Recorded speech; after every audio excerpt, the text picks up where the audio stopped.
Andhra cricket association ఆధ్వర్యంలో తొలిసారిగా మహిళల వరల్డ్ కప్ క్రికెట్ టోర్నమెంట్ ను విశాఖపట్నం ఆతిథ్యం ఇవ్వబోతుంది. వైజాగ్ క్రికెట్ స్టేడియంలో జరిగిన ఉమెన్స్ వరల్డ్ కప్ ట్రోఫీ ప్రదర్శన కార్యక్రమంలో ఏసీఏ కార్యదర్శి సానా సతీష్ బాబు ఈ విషయాన్ని అధికారికంగా వెల్లడించారు. మహిళల వరల్డ్ కప్ లో 5 మ్యాచ్లను వైజాగ్ లో నిర్వహించడం తమ అదృష్టంగా భావిస్తున్నామని అన్నారు. ఈ ప్రత్యేకంగా మహిళలకు, పిల్లలకు, స్కూల్ చదివే పిల్లలకి, ప్రత్యేకంగా ఆడపిల్లలు ఈ మ్యాచ్లు చూడటానికి ఏర్పాట్లు చేయడం జరిగింది. అంతేకాకుండా ఆంధ్ర క్రికెట్ అసోసియేషన్ ప్రత్యేకంగా మహిళా క్రికెట్ పట్ల ఉన్న శ్రద్ధతో, మహిళా క్రికెట్ పైన ఉన్న అవగాహనతో మేము ఏం చేస్తున్నామంటే ఈ ఉమెన్స్ వరల్డ్ కప్ క్రికెట్ని అందరు మహిళలు వచ్చి చూడటానికి, స్కూల్ పిల్లలు చూడాలనేది ఆలోచనతో ముందుకు తీసుకెళ్తున్నాం.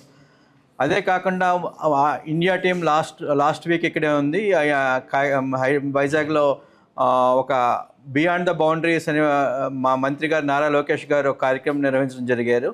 ఆ కార్యక్రమంలో మహిళా క్రీడాకారులకు కావాల్సిన విషయాలను ఆయన క్షుణ్ణంగా తెలుసుకున్నారు.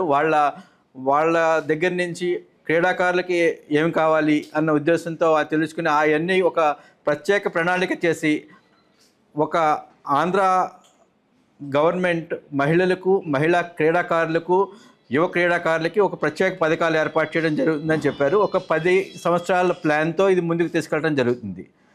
అదేవిధంగా లోకేష్ గారి ఆలోచన ప్రకారం 3% స్పోర్ట్స్ కోటాని పెంచాలి అన్నది, స్పోర్ట్స్ని ఎంకరేజ్ చేయడానికి స్టేట్లో చాలా మంచి ఆలోచనతో ముందుకెళ్తున్నారు. అదే ఆలోచన ఆ రోజు ఆయన తెలియజేయడం జరిగింది.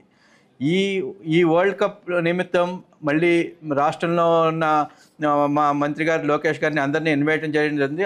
ఆయన సజెషన్ ప్రకారం మహిళలకు ప్రత్యేకంగా క్రీడల్లో ఎలా చేయాలి అన్న ఉద్దేశంతో ఒక కార్యక్రమం చేసి మేము ఆయన వరల్డ్ కప్ ఫస్ట్ మ్యాచ్కి రమ్మని ఇన్వైట్ చేయడం జరిగింది. ఆయన వచ్చిన రోజున ఆ రోజు నుంచి ఒక ప్రణాళిక తీసుకెళ్ళి, నాట్ ఓన్లీ మేము క్రికెట్ అసోసియేషన్ నుంచి క్రికెట్ చేస్తున్నాం, అలాగే మిగిలిన ప్లేయర్స్ కూడా ఎవరైతే మహిళలు ఉన్నారో ఆ మహిళలను ఎంకరేజ్ చేయడానికి మేము క్రికెట్ అసోసియేషన్ కూడా చిన్నపిల్లల్ని, క్రీడాకారులు, ప్రతిభావంతులైన వాళ్ళని మనం సపోర్ట్ చేయాలని చెప్పేసి నిర్ణయించుకోవడం జరిగింది.